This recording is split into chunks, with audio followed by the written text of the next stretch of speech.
Hello everyone, in this video I will show you how to fix the Bluetooth pairing issues on Samsung Galaxy S21 FE. So before starting the video, don't forget to subscribe the channel and also press the bell icon. So to fix this issue, first of all, try restarting your mobile. So to restart, swipe down and open Quick Settings panel and then click on this icon. Now here you will see a restart option, so click on this option and then again click on restart to confirm, and after restarting your Bluetooth will start working properly.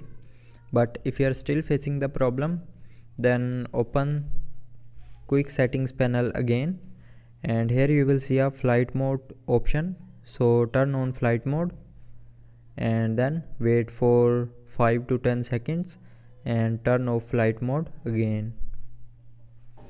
And after doing this, your problem will be fixed.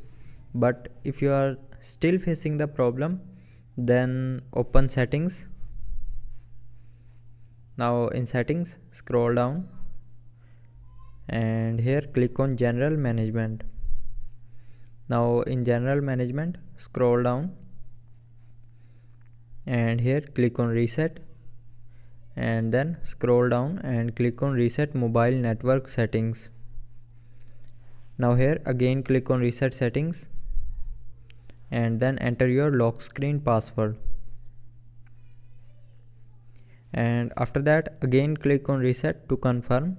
So when you will click on this reset option here, it will reset all your mobile network settings, but it will not delete any data from your mobile. So after doing this, your Bluetooth pairing issues will be resolved. So I hope you liked the video. Thanks for watching.